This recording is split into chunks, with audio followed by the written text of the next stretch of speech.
3,000 feet. On your way down.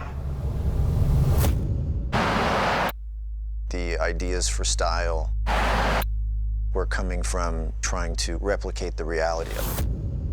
We know that Apollo 11 was successful, but at the time, there's so much that can go wrong. There's so much at stake. We show you ballooning, not turning. It's very hard in a film to visualize and create the experience of the claustrophobia. What I wanted to tell with the story was just how challenging, how dangerous, how unforeseen this was.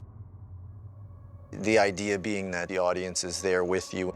You experience every creak and sound. You try and understand how vulnerable they were. They were flying blind to a certain degree.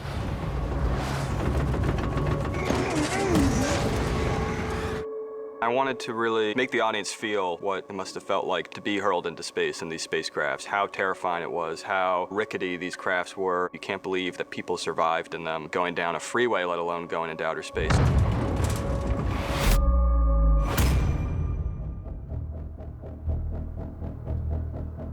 you go to turn it off, and we're going to begin the big roll. 5, 4, 3, 2, 1. LED roll. My team and I started to try to figure out how we're going to make it feel immediate and real, not like a period piece. Very tactile, brutal, visceral, experiential, and kinetic.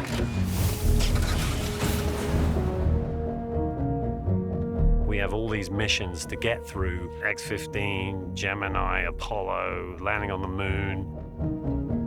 It was very much about trying to see what they see, hear what they hear, feel what they feel.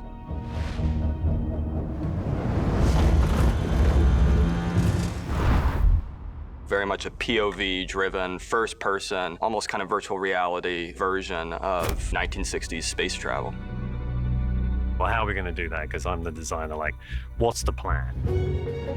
I wanted the whole feel of the film to reflect what it must have felt like to be going on these missions. And play that. Shooting with the LED screen was a gift to the actors because in most cases it probably would have been a green screen. The LED wall is a really good example of incorporating modern-day technology into old film tricks. You can actually get the image on film through the capsule, but you can also use them to light the set correctly with the correct image of the Earth and the orbit. Would you look at that?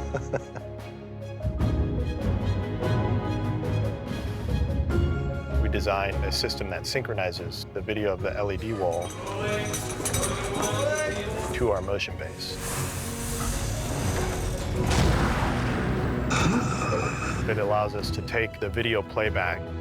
We import it into our computers that run our motion control system for the platform.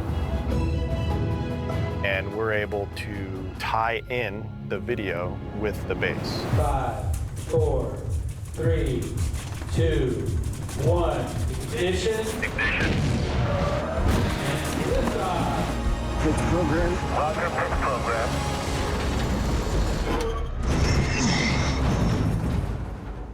We had Seco.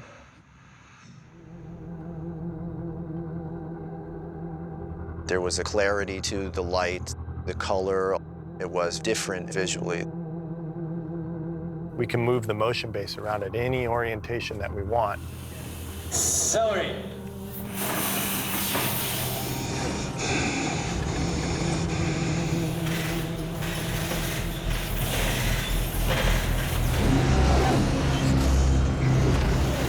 Ready. And break.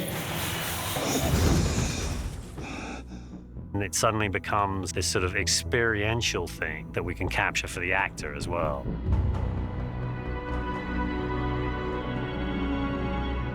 It becomes a part of the scene, a part of our performances. It's your ship now. If a camera's in the spaceship looking out the window at the Earth and we need to see the actors, the Earth will always track in the window throughout the LED wall as the motion base moves around. That's something that's never been done before. You see the Earth behind you and you see the moon ahead of you, and it's like this incredible experience. Neil, we're in a bank. When you you sit inside that spacecraft, they start spinning the LED wall, we start shaking the motion base around. You start getting it all in camera, ultimately with the gimbal moving with the image, and JD programmed the gimbal so they would move in sync. This gimbal that we're on would really violently shake and move. Things would spin and the Earth would go by. While physically it's kind of demanding, it makes it feel that much more real. You get dizzy when you just walk next to that thing.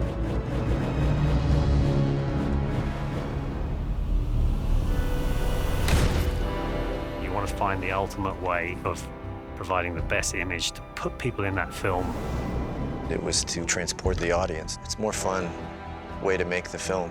Some green screen and there are little X's on there and you're like supposed to watch the X's, pretend like the X's are going by and have reactions. Right now we're just gonna see it. We were really able to immerse ourselves in that experience. We tried to make you feel the claustrophobia, use what you see but also what you don't see, restrict the POV so they feel like they're launching. They feel like they're hovering in space. It's to find a way to put the audience in the pilot seat. That's a powerful point of view to experience.